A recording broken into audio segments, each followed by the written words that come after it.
আর আমাদের জুলাই আন্দোলনের যারা আহত হয়েছে, যারা নিহত হয়েছে, তাদের বিচার যদি এই বাংলাদেশে কেউ যদি না করতে পারে, এই শ্রমজীবী মানুষকে নিয়ে আমরা রাজপথে নামবো। এই যে জিনিসের বাড়া হয়, জিনিস বাড়ায়, আপনি এক একটা দ্রব্যমূল্যের জিনিস বাড়ে, শ্রমিকের তো বেতন বাড়ে না।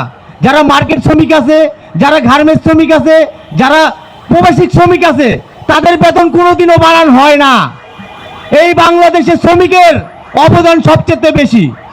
এই বাংলাদেশের শ্রমিকরা এই রাষ্ট্র গঠন করে। শ্রমিকরা, এই বাংলাদেশের শ্রমিকরা মাথার ঘাম পায়ে ফেলায়া দুমুঠো ডাল ভাত খেতে চায়। এই ডাল ভাত তো এই শ্রমিকের কপালে জুটে না। যারা চাঁদাবাজি করে, যারা দখলবাজি করে, তারাই ফুরফুরানি থাকে। আর যারা শ্রমিক, যাদের জন্য এই দেশটা সুন্দর হচ্ছে, যাদের জন্য মেট্রো রেল পেয়েছি, যাদের জন্য আমরা আজকে বড় বড় বিল্ডিং পাইছি, যাদের জন্য আজকে আমরা সুন্দর সুন্দর রোড পাইছি, তাদেরকে মূল্য দেওয়া হয় না। কোনো সরকার তাদেরকে মূল্য দেয় না। আমি জিয়া রহমানের সন্তান, প্রধানমন্ত্রী আছে, জিয়া রহমান সাহেব শ্রমিককে ভালোবাসত। বেগম খালেদা জিয়া তিনবারের প্রধানমন্ত্রী, তিনি শ্রমিককে ভালোবাসত। আমি একটা কথাই বলতে চাইছি, এই যে শ্রমিক জানি এত কষ্ট করে 8 ঘন্টায় এরকমও শ্রমিক আছে আপনার 250 টাকা বেতন পায় প্রত্যেক দিন। তার বেতন 7,000 টাকা হয়।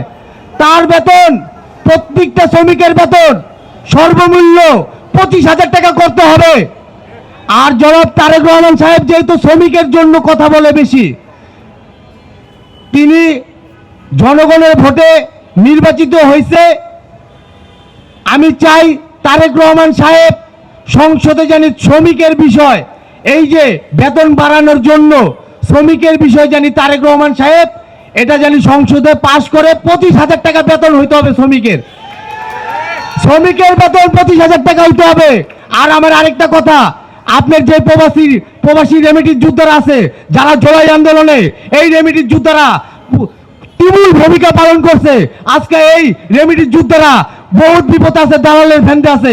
এটা আমাদের প্রধানমন্ত্রী তারেক রহমান সাহেব এটা জানি, এই দালাল চক্র জানি সে জানি বন্ধ করতে পারে, চাঁদাবাজ বন্ধ করতে পারে, দখলবাজ বন্ধ করতে পারে।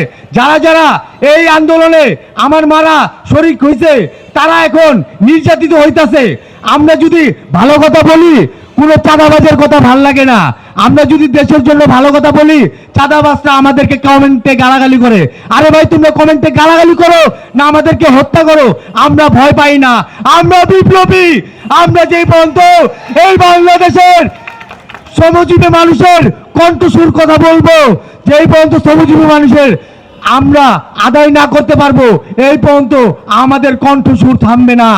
আমরা যেই পর্যন্ত বেঁচে আছি, আর আমাদের জুলাই আন্দোলনের যারা আহত হয়েছে, যারা নিহত হয়েছে, তাদের বিচার যদি এই বাংলাদেশে কেউ যদি না করতে পারে, এই শ্রমজীবী মানুষকে নিয়ে আমরা রাজপথে নামবো। আর আমরা এই বাংলাদেশে এই খুনি হাসিনাকে ইন্ডিয়াতে নিয়ে এসে আমরা ফাঁসির কাঠগড়ে দাঁড়া করব। ইনকিলাব, ইনকিলাব, ইনকিলাব, ইনকিলাব। হাদি ভাই, তোমার ভয় নাই।